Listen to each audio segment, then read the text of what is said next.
American football ay isa sa mga pinakapaboritong laro ng mga Kano. At dahil nandito na siya sa Pilipinas, alamin natin ang ilan sa mga basics mula sa isa sa mga founders ng American football dito sa Pilipinas.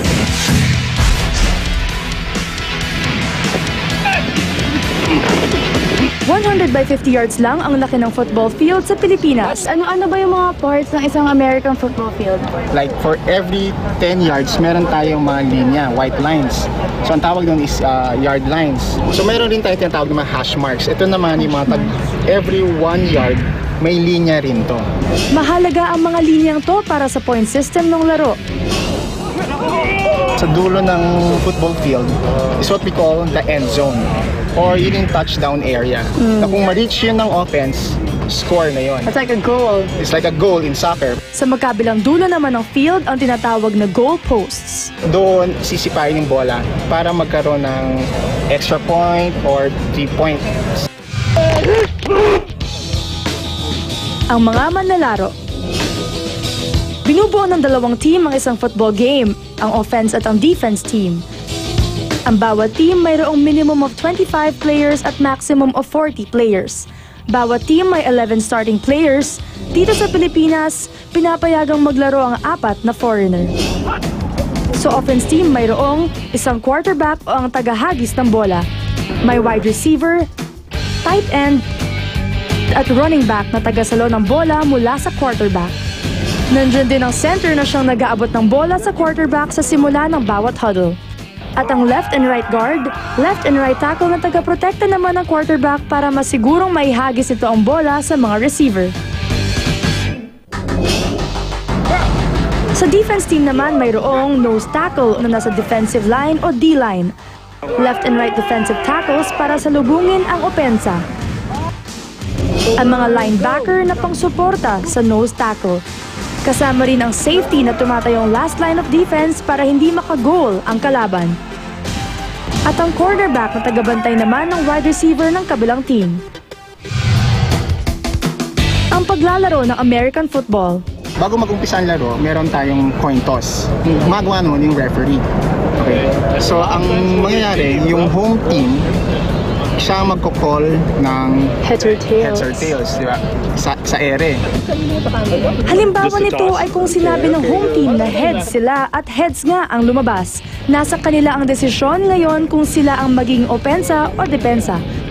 Kung tails naman ang lumabas, ang kabilang team ang pipili. Susundan nito ng kick-off. Sisipain ng defense team ang bola papunta sa offense team.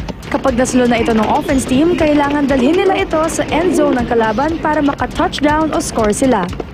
Sakaling hindi ito masalo ng receivers, ang lugar kung saan ito hindi nakuha, dun magsisimula uli ang laro. Lilinya uli ang dalawang team ng magkaharap. Bit-bit ng center ang bola, hahawakan niya ang imaginary line o ang tinatawag na line of scrimmage.